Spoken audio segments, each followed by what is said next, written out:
Democrats literally started talking about impeaching Donald Trump the day after the 2016 election. And when I say literally, I literally mean literally. They really were. And here we are over 4 years later, and they're still talking about it even 3 weeks after Donald Trump has left the White House. This is like a landlord filing an eviction notice long after the tenant has left.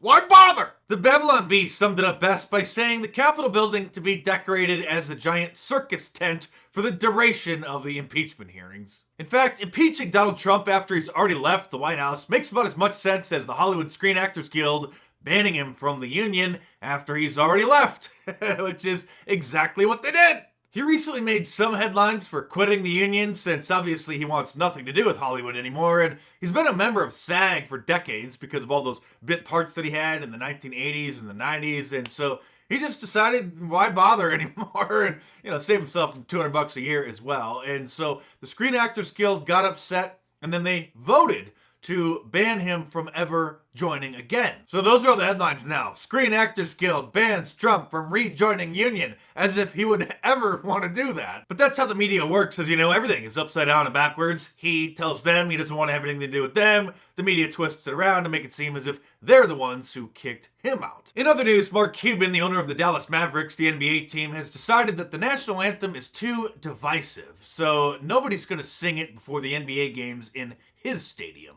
Of course, it's been a tradition in professional sports for decades to begin the games with the national anthem, maybe even going back to the very beginning of the leagues. But of course, liberals don't like American traditions. They don't like America. They are obsessed with Russia, however, and if you thought that Russiagate was behind us now that Donald Trump is no longer the president, you would be wrong. A Senate or a House committee, one of the two, is demanding that Parler turn over their financial and investor records because they suspect that Parler has ties to you-know-who. Russia. Adding to the suspicion of the Russiagate truthers is, and this is not a joke by the way, that CEO, or former CEO now, I'll get into that in a minute, John Mates' wife is Russian. I say former CEO because he was just fired from the very company that he created by the board of directors, which is now controlled by investor Rebecca Mercer. Parler is expecting to return online any time now. Dan Bongino, who's an investor in the company, said that they had hoped to return online on Monday, but so far that hasn't happened. But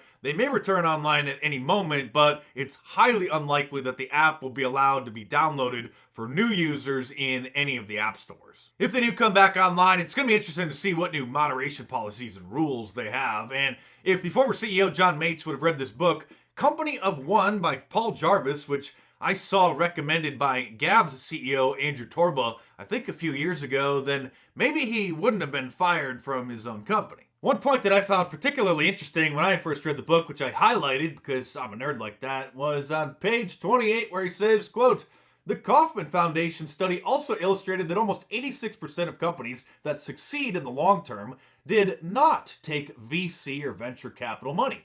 Why? Because a company's interests may not always align with the interests of its backers. Worse, investor interests may not always align with what's best for a business's end customers. Capital infusion can leave a business with less control, resilience, speed, and simplicity, the main traits required for companies of one." I guess that's a fancy way of saying that when you accept investor money or sign contracts, that there are always strings attached, which is why I'm still just a guy in my kitchen on a laptop. I don't say that to disrespect John Mates, just to be clear. I respect that he built Parler. I met him at the White House Social Media Summit a couple years ago. We had a good talk. I wish him and Parler the best. I just say that as a warning to any current or potential future business owners that if you start taking on investors and signing contracts, things can happen. But before Parler was taken offline, did you notice that no Fox News host would plug Parler on air? They covered it as a story, but they would never say, hey, follow me or follow the show on Parler like they do Facebook, Twitter, and Instagram. Not Parler. Even Fox News plays by the Silicon Valley rules and didn't want their shows or their hosts to promote a fringe platform. The big question is this the right thing to do?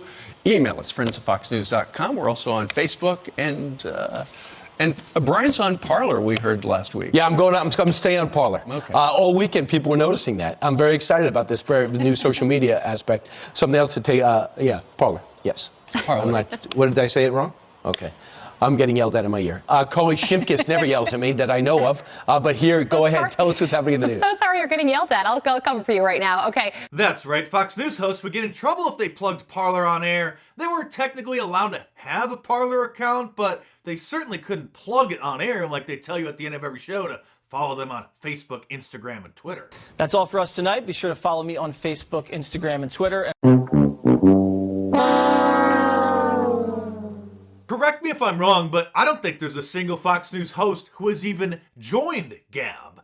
I wouldn't be surprised if there was actually literally a memo that was sent around telling them that they specifically were not allowed to join that fringe platform. And in the ultimate ironic twist, after banning hundreds of thousands of people over the last year, Twitter is having financial problems. So they're now considering offering some sort of a subscription model where I haven't looked into the details, but I just assume that for like $5 a month, they'll stop spamming your feed with a bunch of nonsense ads. If you're on Twitter, especially recently, since they're having financial problems and they need revenue, they have been accepting spam from people, not just major brands, showing up in your feed through a promoted tweet, but tweets from anyone. They'll literally take anyone's money and just allow you to insert your tweets into people's feeds. Anyone except for me, that is, and others, I guess, who have been banned from the advertising program on Twitter, even though I've never placed any ads, but they did email me and tell me that I was not allowed to if I wanted to.